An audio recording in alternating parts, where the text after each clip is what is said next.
నమస్తే, welcome to our channel. నేను సిరి. అమిత్ షా గారు ఏపీలో సర్వే చేయించారు. అందులో సంచలన నిజాలు బయటపడ్డాయని మనకు తెలుస్తుంది. సో ఈ అంశాన్ని ఇంకా క్లుప్తంగా వివరించడానికి మనతో పాటు ఉన్నారు ప్రముఖ రాజకీయ విశ్లేషకులు సీతారత్న కుమారి గారు. నమస్కారం మేడం.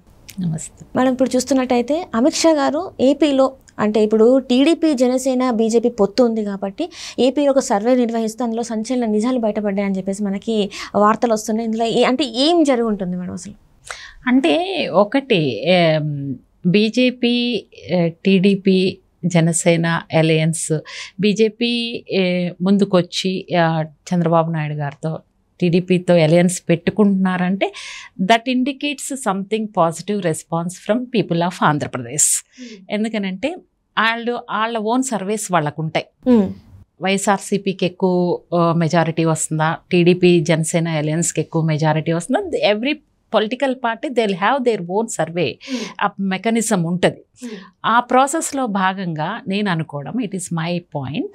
సో డెఫినెట్గా తెలుగుదేశం పార్టీ జనసేన అధికారంలోకి రావడం ఖాయం. పాజిటివ్ వేవ్ ఆంధ్రప్రదేశ్లో తెలుగుదేశం పార్టీ వైపు ఉంది, of course Janasena alliance. So వాళ్ళు ఎప్పుడూ కూడా గెలుపు గుర్రాల కోసమే చూస్తారు. దేర్ మెయిన్ ఎయిమ్ ఏంటంటే Siri, they want to form the government again సెంట్రల్లో. That is their aim. So దానికోసం వాళ్ళు ఏ రాష్ట్రాల్లో ఏ పొలిటికల్ పార్టీకి ఎంత మైలేజ్ ఉంది, ఏ విధంగా అధికారంలోకి వస్తారు అనేది based on that only probably they came forward to go with Telugu Desam and Janasena కలిసి వెళ్ళటానికి ముందుకు వచ్చినాయని నేను అనుకుంటున్నా. సో డెఫినెట్గా దాని ప్రకారమే అమిత్ షా గారు కానీ నడ్డా గారు కానీ ఇంట్రెస్ట్ చూపించడం తెలుగుదేశం వైపు. ఈవెన్ దో జగన్మోహన్ రెడ్డి గారు ఆయన సత్సంబంధాలను ఏ విధంగా మెయింటైన్ చేస్తున్నారో తెలియదు, కానీ మోస్ట్లీ అందరూ అనుకునేది ఏంటంటే he wants to escape from his cases అని.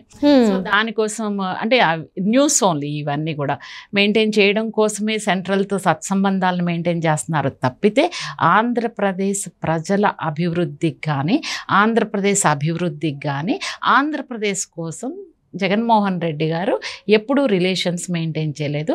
రిలేషన్స్ మెయింటైన్ చేసింది only for his self survival అని చెప్పేసి అన్ని న్యూస్లో రావడం కానీ సోషల్ మీడియా కానీ కోడైకొస్తుంది.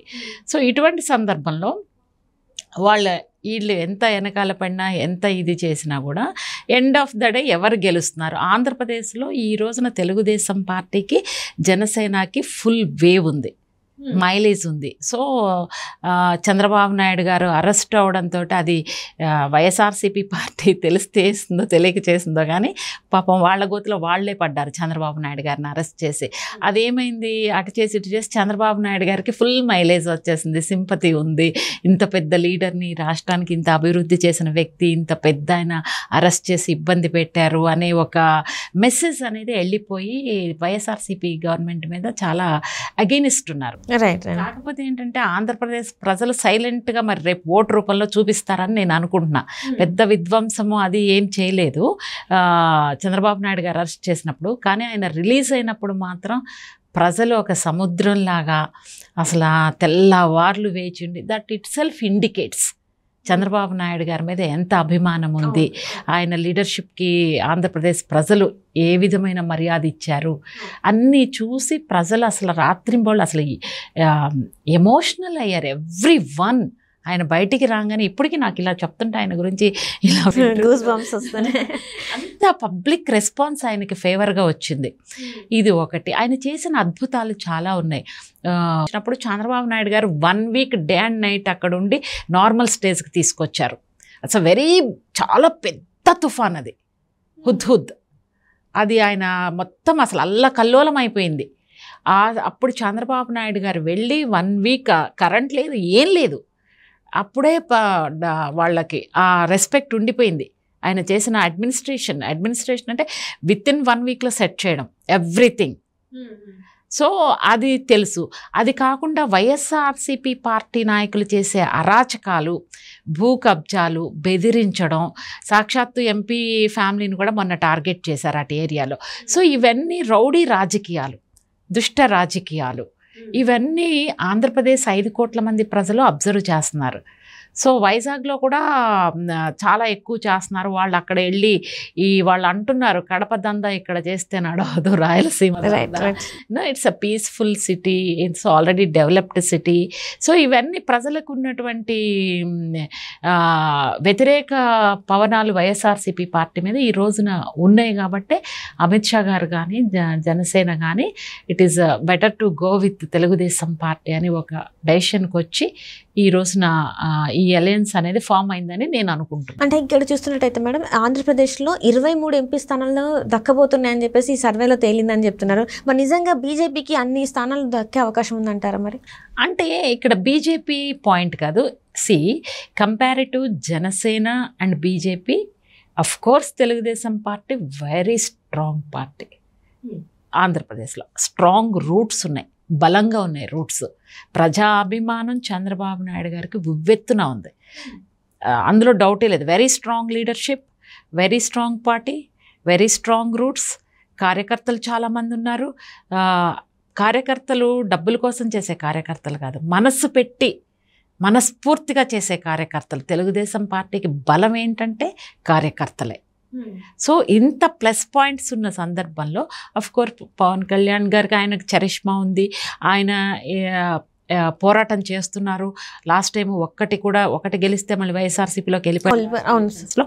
బట్ స్టిల్ ఆయన వెనక్కి వెళ్ళిపోలేదు, నిరాశపడలేదు, నిరుత్సాహపడలేదు. నేను ప్రజల తరపున క్వశ్చన్ చేస్తూనే ఉంటాను అని ఇట్లా చెప్తూ ఉంటాను. సో అది మనం అప్రిషియేట్ చేయాలి పవన్ కళ్యాణ్ గారిని. అంటే ఆయన డిమోటివేట్ అవ్వలేదు, ఎక్కడ కూడా తిరస్కరించినా కూడా డిమోటివేట్ అవ్వలేదు. ఆ ప్రశ్నించే తత్వం పెంచుకుని ఈ రోజున మంచి లీడర్ లాగా పవన్ కళ్యాణ్ గారు ఎదిగారు. 5 సంవత్సరాల కిందట ఉన్న పవన్ కళ్యాణ్ గారు వేరు, ఇప్పుడు వేరు. Is a matured politician now. So అది ఆయనకున్న చరిష్మా, ఆయనకున్నటువంటి ఇమేజ్ కూడా తెలుగుదేశం పార్టీకి కలిసి వస్తుంది.